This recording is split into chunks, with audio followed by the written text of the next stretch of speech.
So we've talked about lighting and we've talked about like physically filling the frame and camera angles. And I want Richie to talk to you about sound equipment right now. Um, Yeah. we did a couple little tests earlier um, before this evening, and uh, he's actually going to talk to you about the best sound options. But we want to make sure that your judges can hear you, that your voices are clear and crisp, and that they capitalize on everything that you're trying to impart communication wise in your speeches. Take it Absolutely. away, sound man. So just a ton of like video problems can be forgiven, right? A video that's like exposed improperly or that's lit poorly or that skips and stutters and shudders a little bit. That stuff that's a little staticky, that stuff can be forgiven. We can forgive all of those things. It's really easy for us to not pay attention to that. What is unforgivable is bad audio. People will turn off videos for bad audio. This is a thing that happens on YouTube all the time. People will show up to a YouTube video, the audio will suck, and they'll turn it off, right? And the content may be great and the video may be beautiful, but the audio sucks so bad that people can't bear to listen to it.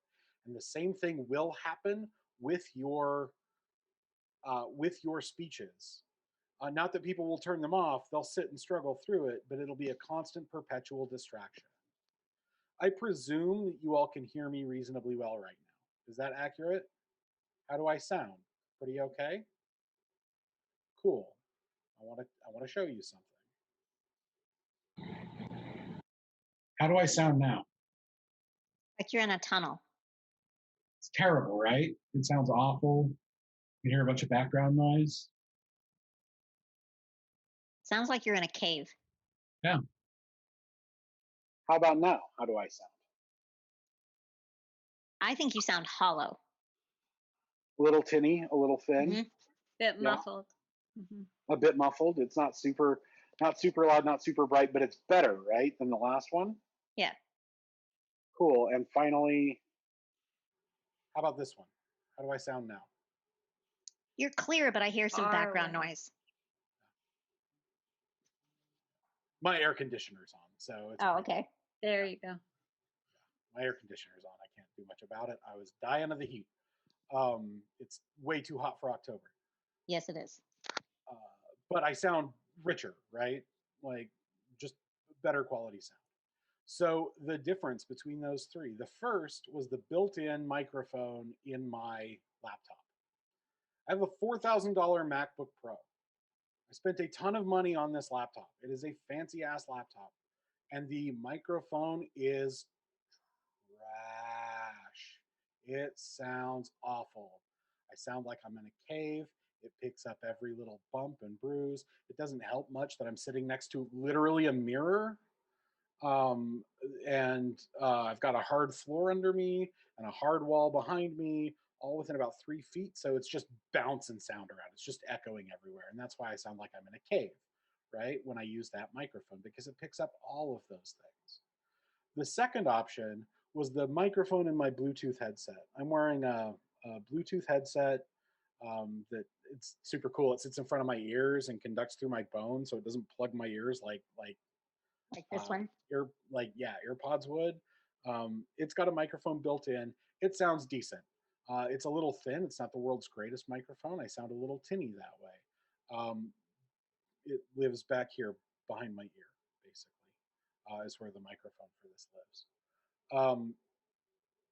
It's much better, right? So if you've got a Bluetooth headset of some sort that will keep a wire from dangling out of your ears or whatever, not giant cans on your head, something like that. If you've got some earbuds with like a Bluetooth mic, anything like that is going to be vastly improved. AirPods are a perfect example. That's going to be vastly improved audio, like right away. Finally, the last mic, the mic that I'm currently speaking with, is this. This is a little lavalier mic. It's Actually, it runs directly into it's wired. It's got a like a 25-foot long wire on it. It runs right into my camera and out, but I could also run it into my computer and out, and use it that way, or into a jack on a phone, whatever it might be. And it's actually a microphone that sounds good. and Like it's and the a moderately professional quality microphone, and it sounds much better, right? and the cord is long enough to where nobody would ever have to see it. Yeah, nobody would ever really notice. You just like stuff it inside your suit jacket and run it like down the bottom, and it's really long, and you can keep it out of the way because it's literally it's 25 feet long. And remember, they So don't need to pretty much see anywhere. past your hands anyway. Yep. So it doesn't limit you that much. I actually used these with my duo team for nationals this year when we were recording for them. So great, professional mic, yada yada. That's awesome. We can't all afford professional mics. This one was $20. It's so cheap. I'll send you all a link. Um, it's so cheap to buy a decent microphone that sounds good. It's so you may have one in your headset, which is fantastic. Use it, but whatever you do, do not use the built-in microphone in your phone or your computer. Don't do it. It sounds terrible.